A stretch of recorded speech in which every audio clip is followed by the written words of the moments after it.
Lo importante es plantear la cuestión del sentido desde la praxis concreta de los individuos y los colectivos humanos, que es donde se origina radicalmente el sentido de la realidad. Evidentemente, ¿no? El sentido de la realidad es importante, porque realmente los seres humanos necesitan hacerse cuestión del sentido de las cosas en el contexto sociohistórico en el que están inmersos. Pero lo que hay que dejar claro es que esta necesidad real del sentido, así como el sentido mismo, se inscriben en la dimensión de realidad, en el plano histórico real y no al revés. Y de ahí que la circularidad hermenéutica, a la que se debe prestar atención, es una circularidad primariamente real, histórica y social.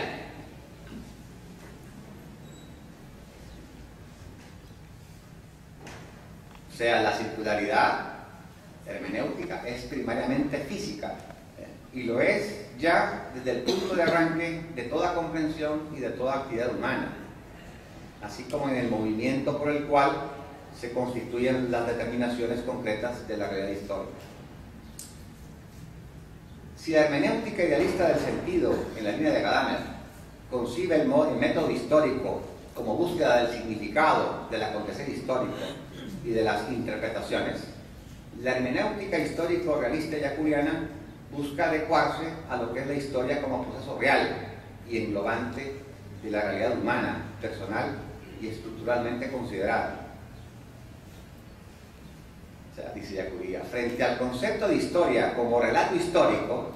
con su propia hermenéutica, está el concepto de historia como acción histórica, como proceso real histórico, con la hermenéutica social e histórica que le corresponde. Y esta última implica una vuelta a la historia, pero una vuelta a la historia que no consiste meramente en un proceso metodológico de recoger los datos históricos, lo cual siempre es necesario para no caer en fantasías y especulaciones, sino de volver a la historia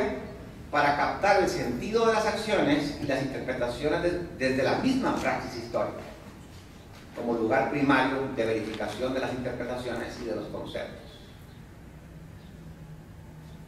Se trata, por tanto, de ir metodológicamente a la historia, entendida en su carácter formal de praxis, para dilucidar críticamente el sentido expresado en las interpretaciones y en los discursos que legitiman las relaciones de poder y dominación, desenmascarando su pretendida universalidad y poniendo en evidencia las condiciones reales y los intereses sociales que la sustentan. Se trata de una verificación práctica que busca mostrar lo que revelan o encubren las formulaciones y los planteamientos abstractos, para examinar las condiciones reales sin las que no tiene realidad lo que se proclama como verdadero o justo en el plano teórico o ideal. O sea, no se pretende realizar una verificación puntual o de hecho en un sentido empirista, sino de hacer una comprobación en la que se busca contrastar lo que se proclama idealmente en el principio abstracto con el proceso histórico de una sociedad determinada y en un periodo de tiempo suficiente, con el fin de medir los resultados objetivos de ese proceso y su correspondencia o no con lo que se proclama idealmente como real, bueno y justo. De los discursos ideológicos dominantes consiste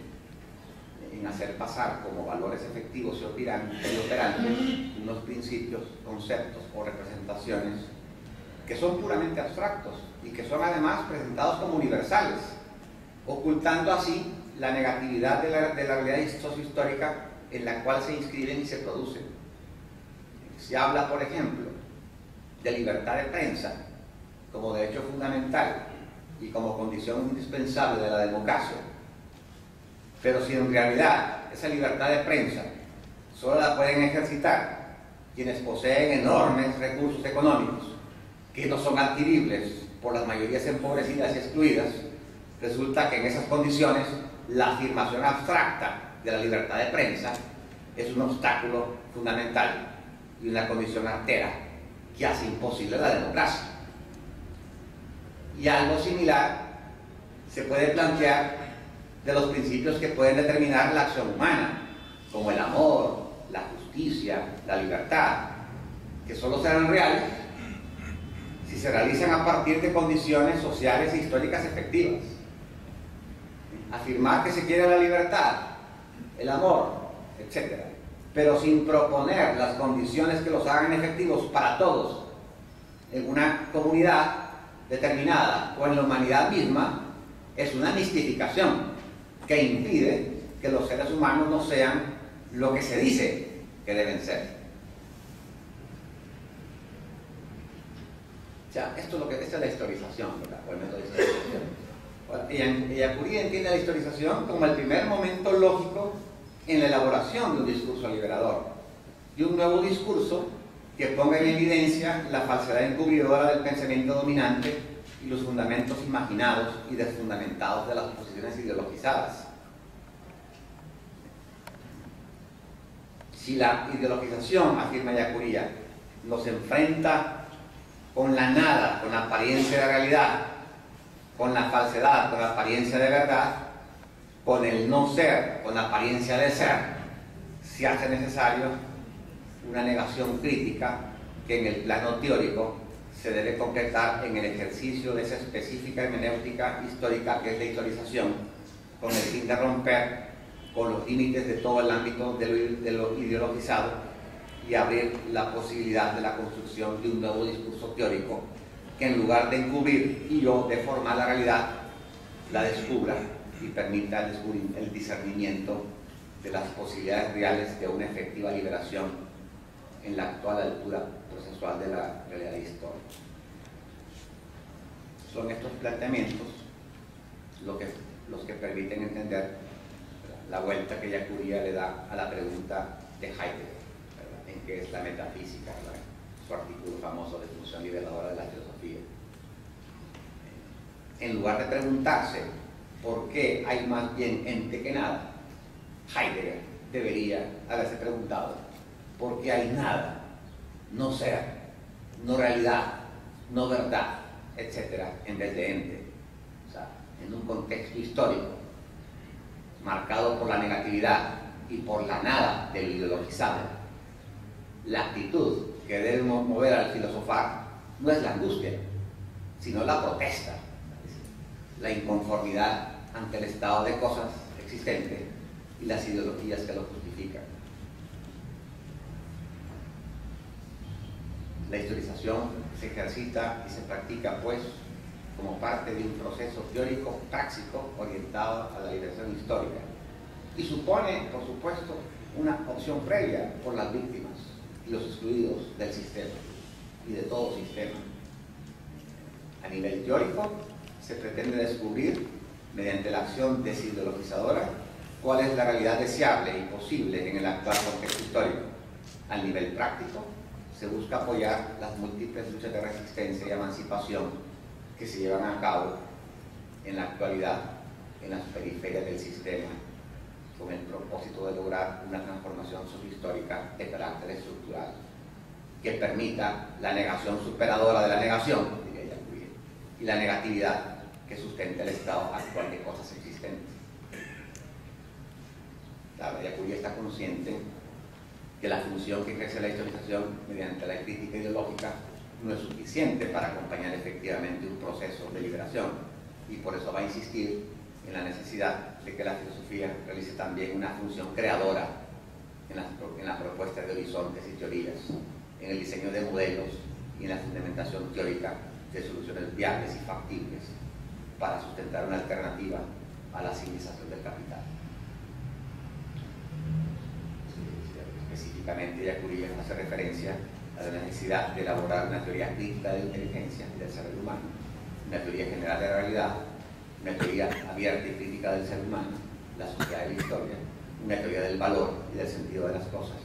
y una reflexión filosófica sobre lo absoluto. Pero, como lo mencionamos antes, no se trata de crear un sistema filosófico cerrado que dé respuestas definitivas a esos problemas, sino de construir un discurso crítico y abierto cuyo punto de partida no es un ideal o algo que ya previamente se estime positivo, sino la negatividad y el mal común que se manifiestan en la realidad histórica latinoamericana, y las respuestas y las razones implícitas que ya portan consciente o inconscientemente las formaciones discursivas de las diversas fuerzas y grupos sociales que practican la resistencia y propugnan la liberación. Dice Ellacuría, la realidad histórica latinoamericana y los seres humanos que la constituyen necesitan estas preguntas, y es posible que en su preguntar lleven ya el inicio de las respuestas, que necesitarán tal vez mayor elaboración conceptual, pero que es seguro están cargadas de realidad y verdad. Tal vez esa realidad y esa verdad ya la han expresado en cierta medida poetas, pintores y novelistas. También la han expresado los teólogos. A la filosofía queda expresarla y reelaborarla al modo específico de la filosofía, cosa que todavía no se ha hecho de forma mínimamente satisfactoria. Estamos hablando de la altura de 1985 cuando dice eso. Ahora, Ellacuría no era dogmático en el planteamiento sobre la posibilidad de la construcción de un pensamiento crítico liberador, sobre todo por su insistencia, fundamentada filosóficamente, de que la actividad intelectual debe siempre subordinarse a la realidad histórica y a sus exigencias, tratando de superar cualquier esquema ideologizante. Lo importante es trabajar sobre la experiencia histórica para ir verificando ventajas y desventajas de esta u otra dirección de trabajo filosófico. Dice Ellacuría, una mezcla de teoría y praxis,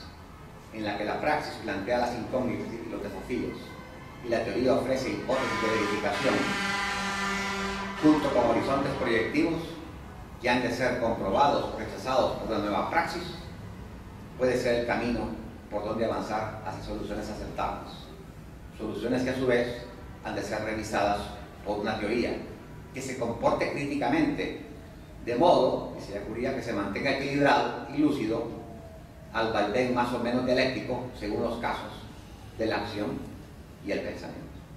Gracias.